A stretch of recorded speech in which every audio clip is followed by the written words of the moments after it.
मेरी स्वामिनी का जीवन संकट में, वो मरणासन अवस्था में। क्या हुआ है उन्हें? ऋषिवर, मुझे नहीं पता क्या हुआ है, परंतु कई मास से उन्होंने अन्न जल ग्रहण नहीं किया है।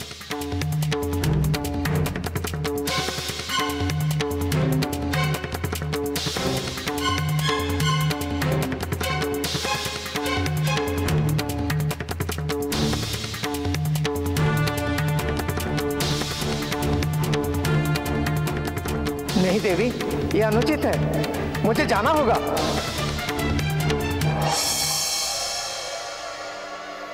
किंतु गुरुदेव, हम कुछ कर भी नहीं सकते थे। हमारे पास इतनी शक्तियां भी नहीं थी कि हम इस अंगिरा को रोक सके। बस बस बस बस बस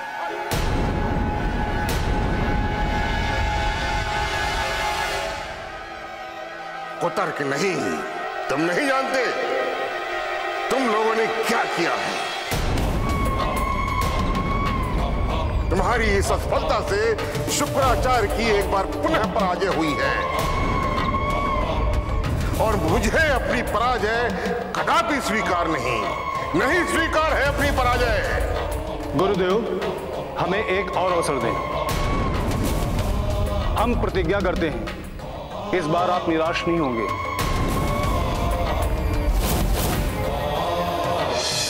इस बार मैं निराश होने का कोई कारण ही नहीं दूंगा, क्योंकि इस बार तुम दोनों अकेले नहीं, मेरी शक्तियां भी तुम्हारे साथ जाएंगी।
जाकर सफलता का शंखनाद करो। जी गुरुदेव।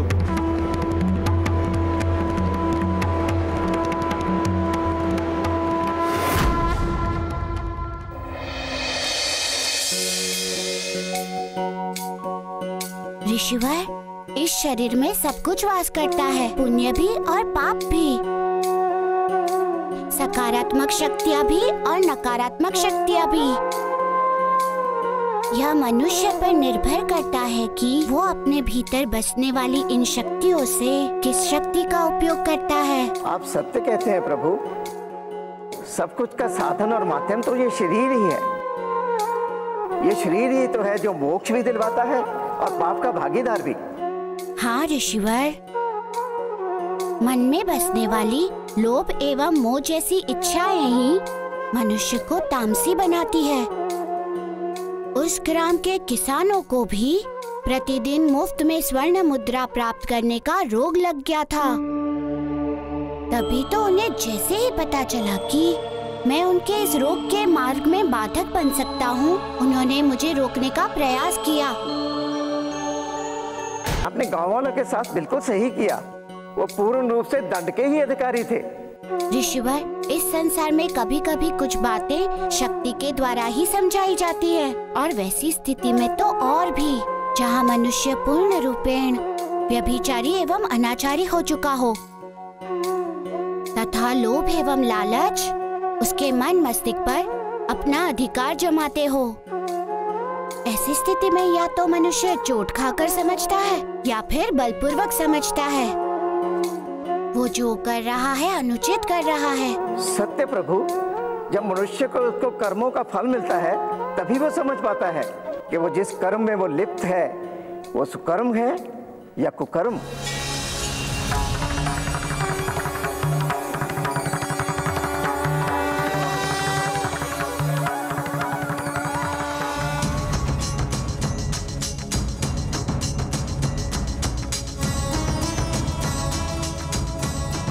ऋषिवर, आज की कथा का समय समाप्त हो गया।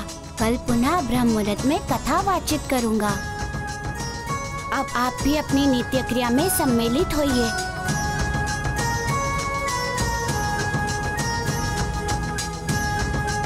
आपने ऋषि अंगीरा को प्रभु हनुमान के पास भेजकर बहुत ही हितकारी कार्य किया है। उनके द्वारा अष्ट सिद्धि प्राप्ति कथा को सुनकर ऋषिवर के सारे पाप नष्ट हो जाएंगे तथा उनका मन भी पवित्र हो जाएगा। किंतु माता, शुक्राचार्य के रूप में अंगीरा के सम्मुख सबसे बड़ी चुनौती है अभी। शुक्राचार्य ऋषि अंगीरा के संकल्प को हर संभव खंडित करने का प्रयत्न कर रहे हैं। तो क्या इस संदर्भ में प्रभु हनुमान को सूचित करना उपयुक्त नहीं होगा माता? नहीं देव कुबेर, सूचित करना उपयुक्त नहीं होगा, क्योंकि हनुमान को तो एक पल भी नहीं लगेगा शुक्राचार्य को रोकने में। यदि ये कार्य किसी को करना है तो ऋषि अंगीरा को करना है, क्योंकि कथा श्रवण का संकल्प ऋषि अंगीरा ने लिया है। इसीलिए अपने संकल्प की रक्षा उन्हें स्वयं करनी होगी। तथा संसार का नियम भी यही है कि मनुष्य को अपने आचार, विचार तथा संकल्प की रक्षा स्वयं करनी होती है। उसकी सच्ची भक्ति तथा दृढ़ निश्चय का प्रमाण भी यही है। स्वरक्षा ये चुनौती अवश्य है, किंतु अपनी विजय के लिए उन्हें इस चुनौती को स्वीकार करना होगा। पापों से मुक्ति के लिए ये अति आवश्यक है।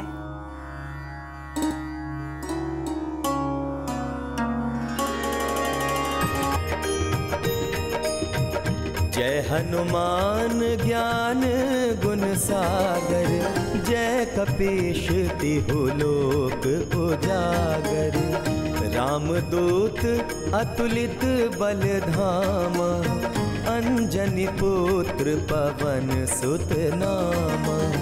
महावीर विक्रम बजरंगी, कुमति निवार सुमति के संगी।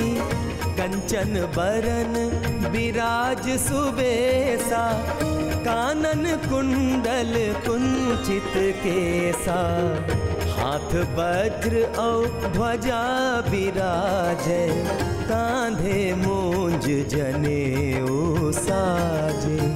शंकर सुवन केसरी नंदन, तेज प्रताप महाजगवंदन। बोलो पवन सुत हनुमान की जय।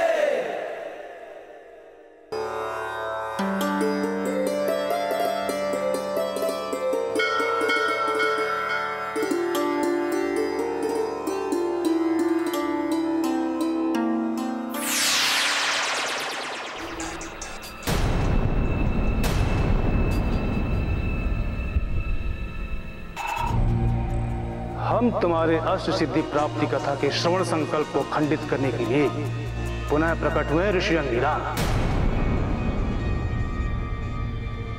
आज सूर्य को अपना संकल्प करने का कोई फायदा नहीं है। हम अपनी माया से तुम्हें क्रोधित होने पर विवश कर देंगे। शुद्धि हेतु पुनः स्नान करना होगा। अंगीरा, आज तुम्हारा ये स्नान कभी पूर्ण नहीं होगा।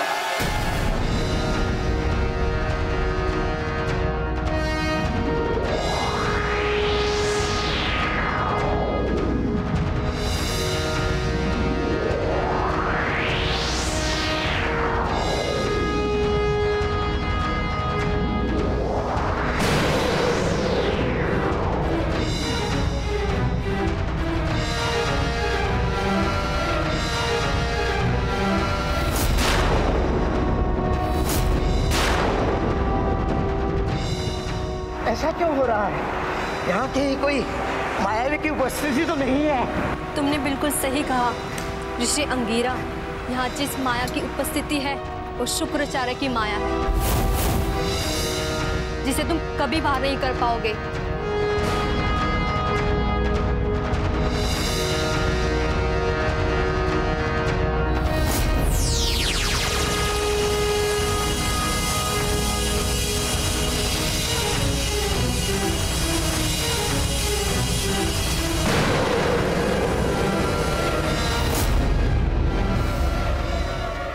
कौन है मायावी?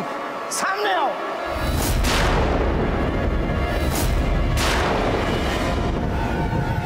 ऋषिवर, जब भी कोई भला पुण्य का काम करने चलता है तो समय परीक्षा बन सामने खड़ा हो जाता है। तथैव आपको बहुत संभल कर चलना होगा।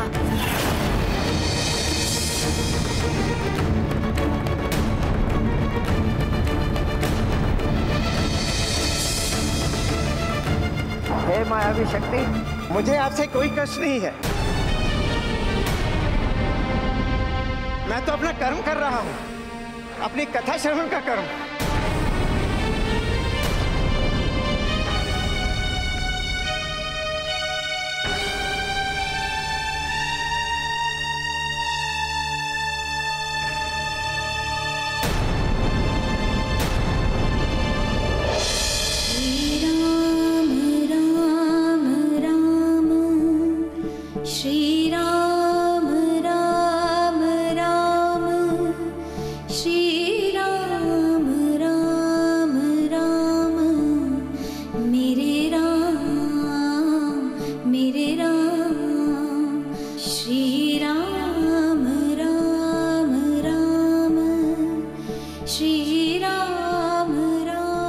प्रभु,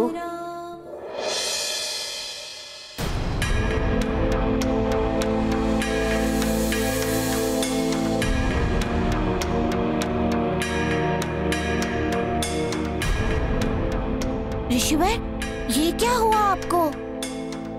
कुछ भी नहीं प्रभु, बस ऐसे ही तनिक। आप कथा वाचन प्रारंभ करें प्रभु।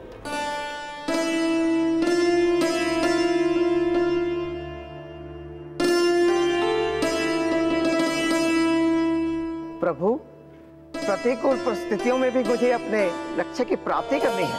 हाँ, सो तो ठीक है। दृढ़ लक्ष्य प्राप्ति का श्रेष्ठ संकेत है। किंतु आपकी ये अवस्था हुई कैसे? प्रभु, पूर्ण विश्वास के साथ तो मैं नहीं कह सकता। संभवतः कोई मायावी था जो मेरे साथ उपहास का खेल खेल रहा था।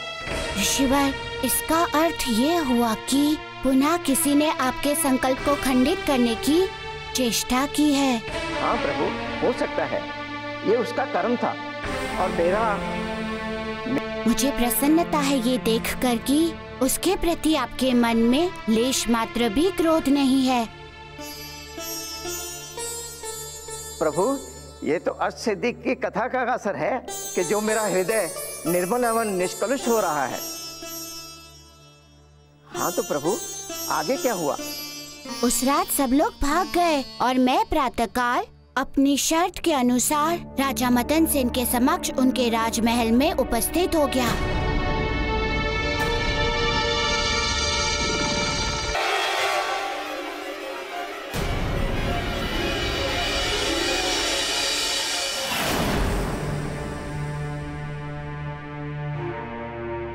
प्रभु, मेरे मन में एक जिज्ञासा बलवती हो रही है। कैसी जिज्ञासा ऋषिवर? प्रभु, राजा मदन सेन तो दानी था। उसकी रुचि दान कर स्वयं को दानवीर महादानी कहलाने में थी और इसीलिए प्रतिदिन वो दान भी किया करता था। फिर आपके संबंध में वो स्वर्ण मुद्राओं से तोलने पर कैसे तैयार हो गया?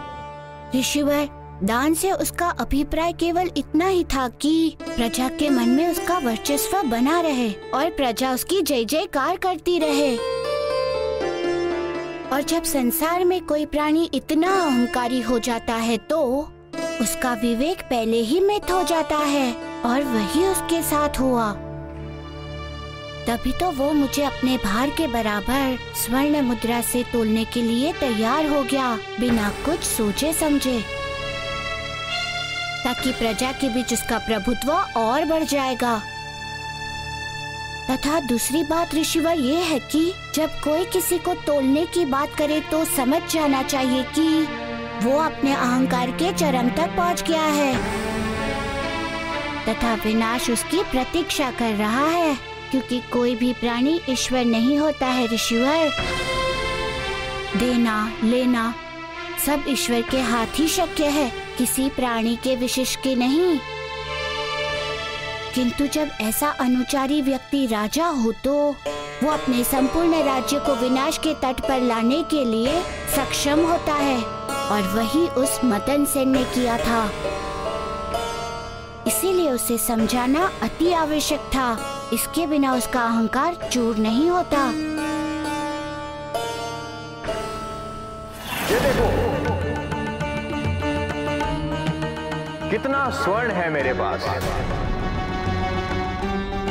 तुम एक बार क्या जितनी बार कहोगे हम तुम्हें स्वर्ण में तौल देंगे।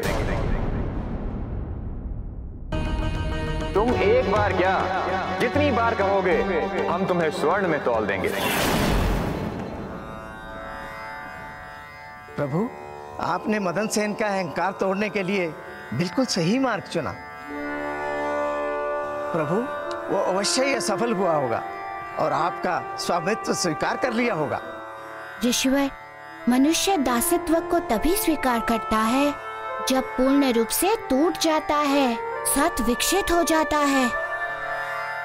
राजा मदन सेन तो अपने साथ साथ अपनी पूरी प्रजा को ही मिटाने पर तुला हुआ था। फिर भला वो इतनी सहजता से अपनी पराजय कैसे स्वीकार कर लेता? इसका अर्थ दंभी का दंभ अब भी नहीं टूटा था। ऋषिवर, दंभ संसार की सबसे कठिन वस्तु है, जो स्थूल रूप में तो नहीं दिखती पर सूक्ष्म रूप से केवल हानि और क्षय ही करती है। अहंकार तो प्राणी की सबसे बड़ी बाधा है ऋषिवर। और मदन सेन की स्थिति तो बड़ी ही कठिन थी।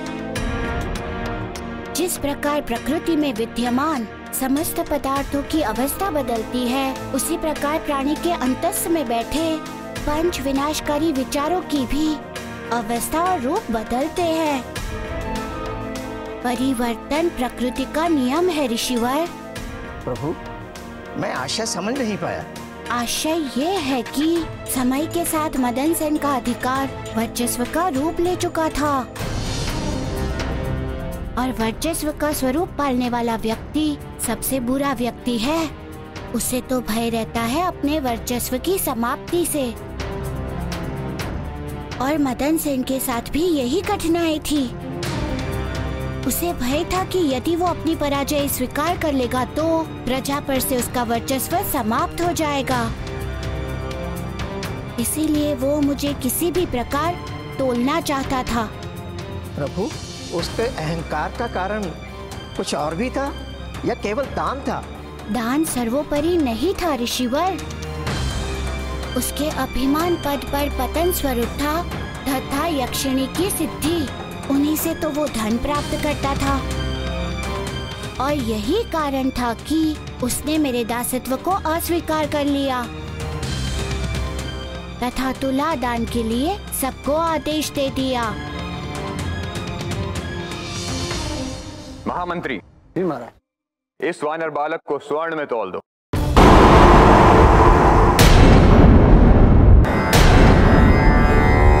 परिश्रम की रोटी? प्रभु, मैं समझा नहीं। राजा मदन सेन के अहंकार को तोड़ने के लिए परिश्रम की रोटी का क्या संबंध? ऋषिवर, इस संसार में परिश्रम से आती रोटी उतनी ही पवित्र एवं शुद्ध होती है जितना कि अहंकारी मनुष्य को अहंकार होता है। उसका अशुद्ध अपवित्र स्वभाव होता है, उसका कष्टकारी चरित्र होता है। परिश्रम वो पवित्र गंगा की धारा है जो मनुष्य को पवित्र बनाता है। परिश्रम से प्राप्त हुआ अन्न भगवत प्रसाद की भांति पुण्यकारी एवं पवित्र होता है, तथा इसके विपरीत बिना श्रम के प्राप्त धन तथा उस धन से प्राप्त किया गया अन्न प्राणी को नभ से शिख तक अहंकार और अभिमान से भर देता है, जो संपूर्ण विनाश का कारण होता है। इसका अर्थ अहंकार के कारण लोग श्रम से बेमुख होते हैं। बिल्कुल, राजा मदन सेन ने अपने अहंकार के कारण ही तो अपनी प्रजा को स्वयं से विमुख कर दिया था, जो उन प्रजाजन और धरती माता दोनों के लिए अपार दुख का कारण बन गया था, जो स्थूल रूप में तो नहीं दिखती पर महत्व समझाना आवश्यक था। इसीलिए मैंने मदन सेन को श्रम से भरी रोटी लाने के लिए भेजा। ने अपने राज्य की स्थिति देखी तो उसे अपनी भूल का अनुभव हुआ तथा प्रथम बार उसका अहंकार पीछे छूट गया। उसके भीतर बचा मानव, समृद्धि सेन मानव बाहर आ गया। उसे प्रथम बार ये अनुभूति हुई कि जीवन के लिए स्वर्ण से अत्यधिक आवश्यक अन्न है, क्योंकि उसने भ्रमण काल में देखा कि उसकी प्रजा के पास स्वर्ण मुद्राएं तो बहुत हैं, किंतु वो उससे अपनी इच्छा की तृप्ति नहीं कर पा रहे हैं। विलासता में डूबी प्रजा को देखा उसने।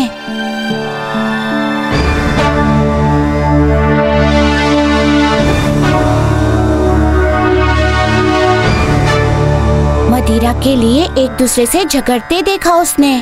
जो नहीं देखा वो उनके परिवार एवं शिशुओं के लिए अन्न, क्योंकि उसके कारण सब लोग परिश्रम से विमुक्त हो गए थे। ये सब देख उसका अंतर्मन जाग गया और मनी मन उसने स्वीकार किया कि इस दुर्दशा का कारण वो स्वयं है।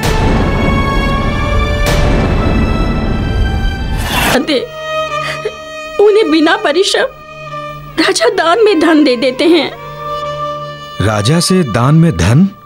हाँ, राजा नित्य दान में धन दे देते हैं, उसका वो खूब दुरुपयोग करते हैं।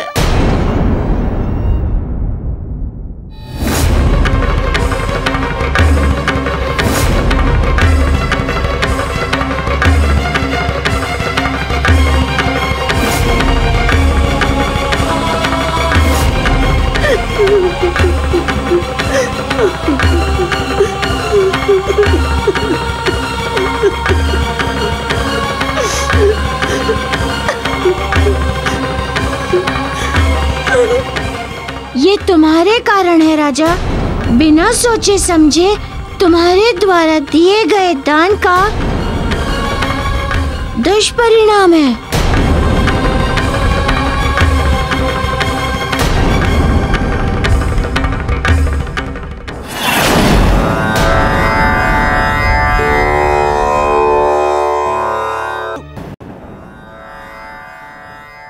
जब प्राणी को अपने पाप की अनुभूति हो जाती है तब पाप का टिकना असंभव हो जाता है, और इसका सूचक प्राणी का हृदय निर्मल हो रहा है। उसके नेत्र और हृदय अश्रुधार हो रहे हैं, जो उस समय राजा मदन सेन की आंखों से भी बह रहे थे।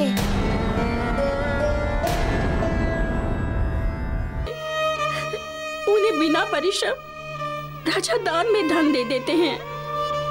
राजा से दान में धन? हाँ, राजा नित्य दान में धन दे देते हैं, उसका वो खूब दुरुपयोग करते हैं।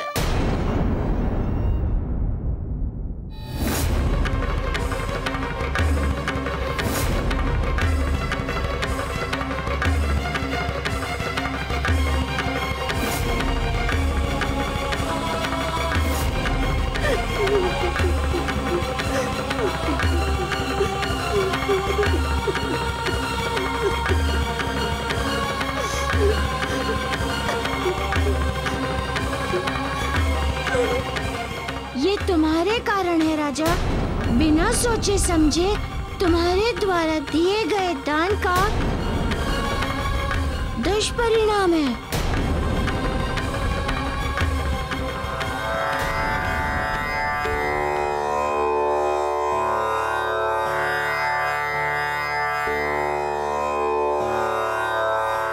क्या हुआ ऋषिवर, आपके नेत्रों में नीर? प्रभु, मदन सेन की कथा सुनकर मुझे अपने पाप याद आ गए हैं। मुझे बोध हो रहा है मैंने शुक्राचार्य के साथ कितना बड़ा अन्याय किया है। मेरे इस पाप से कभी मुक्ति हो पाएगी भी या नहीं? ऋषिवर, इस बात का आभास ये बताता है कि आप अपने पाप से मुक्त हो रहे हैं तथा आपका हृदय निर्मल हो रहा है। और हाँ, इस बात का पूर्ण विश्वास रखिए कि अष्ट सिद्धि की कथा पूर्ण होते ही आप अपने पाप से पूरी तरह मुक्त हो जाएंगे। इसमें कोई संशय नहीं है। अच्छा, तो फिर क्या हुआ प्रभु? क्या मदन सेन को श्रम की रोटी प्राप्त हुई? नहीं ऋषिवर, राजा को परिश्रम की रोटी तो नहीं मिली, किंतु उसे ज्ञान अवश्य प्राप्त हो गया था।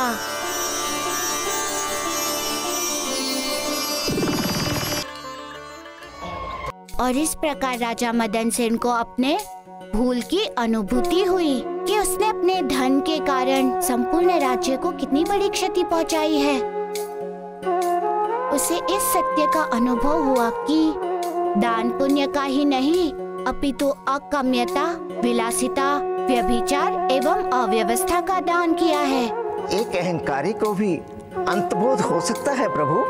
ऋषिवर, विवेक सर्वोपरि है, किंतु मनुष्य अपने विकारों के वशीभूत होने के कारण परमात्मा की ध्वनि को सुनता नहीं है, अनसुना कर देता है और विनाशकारी मार्ग पर अग्रसर होता चला जाता है। और वही राजा मदन सेन ने किया। समझ गया प्रभु।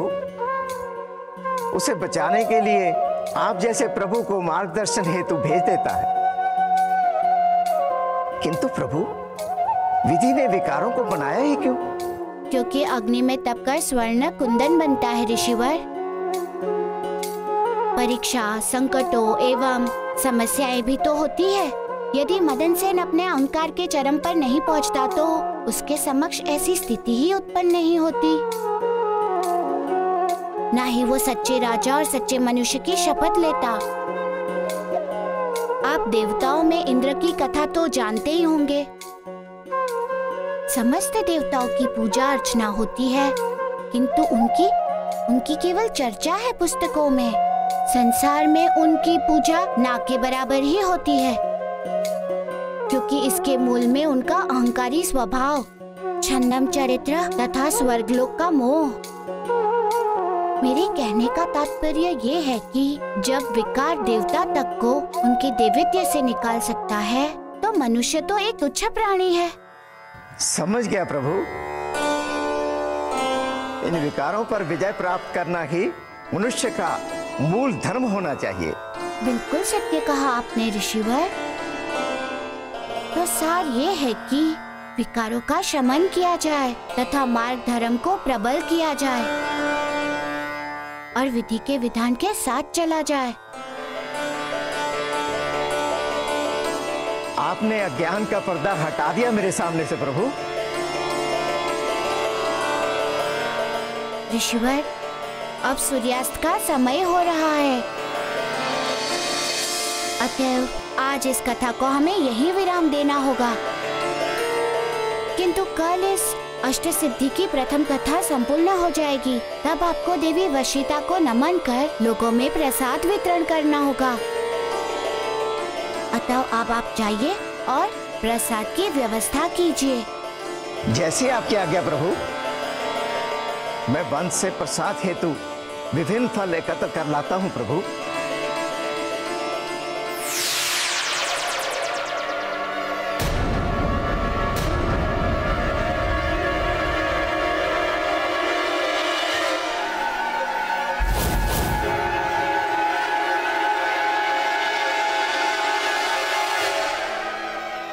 अंगीरा, तुम वन में तो अवश्य जाओगे, पर तुम्हें फल की प्राप्ति नहीं, मृत्यु की प्राप्ति होगी। मृत्यु की, क्योंकि हम जो है तुम्हारे पीछे।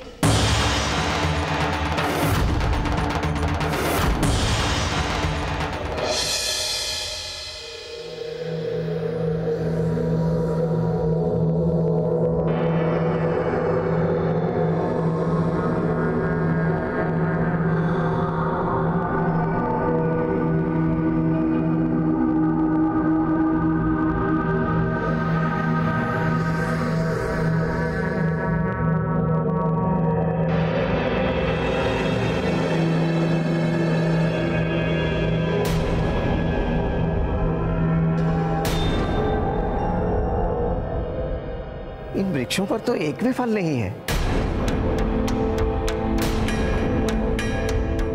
जबकि ये ऋतु तो फल देने वाली है।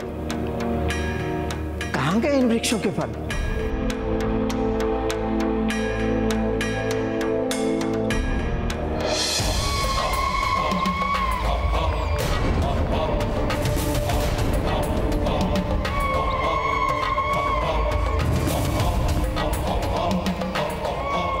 अंगिरा, असंभव को संभव करने वाले हमारे गुरु शुक्राचार्य हैं। उन्हीं की दी हुई शक्ति से हमने इस वन के समस्त वृक्षों के फल अदृश्य कर दिए हैं, ताकि हम तुम्हें मृत्यु का स्वाद चखा सकें। देखते हैं तुम कब तक बचते रहोगे हमारे गुरु की शक्ति और हमारी माया से।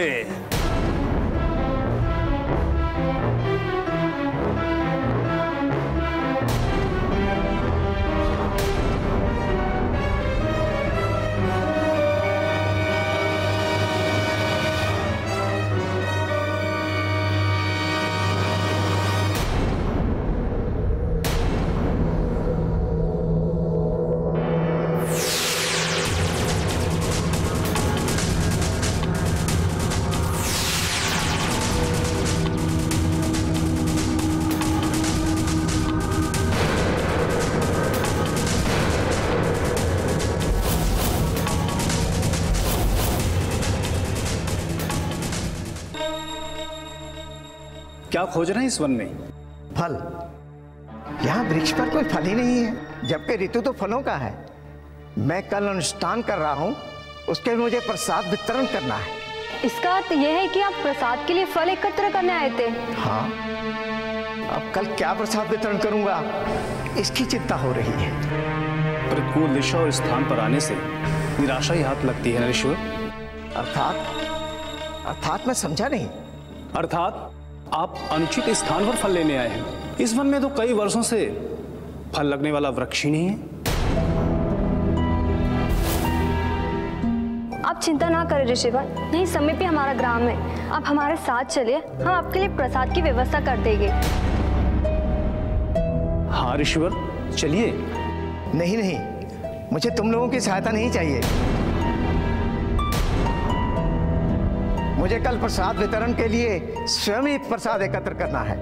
ये सहायता नहीं है ऋषिवर, ये तो हमारा सौभाग्य है कि हमें आपके लिए कुछ करने का शुभ अवसर प्राप्त हुआ है। हाँ ऋषिवर, ये स्त्री सही कह रही है। आप चलिए ना, हमारे ग्राम में आपको सब कुछ प्राप्त होगा। दूध, दही, चना, सब कुछ ऋषिवर, किसी चीज की कमी नहीं होगी आपको।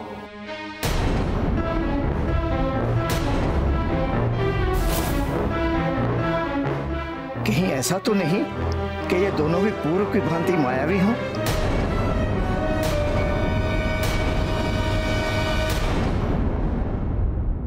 क्या सोच रहे हैं ऋषिवर? सोच रहा हूं तुम लोगों की सहायता से मेरा श्रम सुरक्षित रह जाएगा, जो अनुचित है।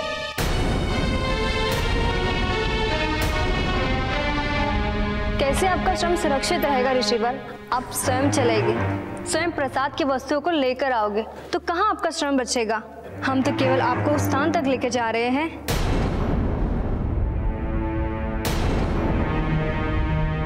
श्रम से बचा तो तब होता जब आप यहीं बैठे रहते और हम पूरी सामग्री एकत्र कर लाकर दे देते।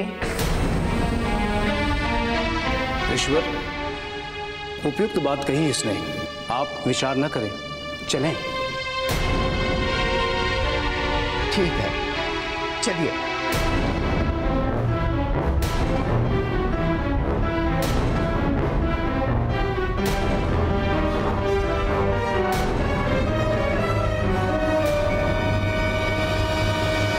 चलिए ईश्वर।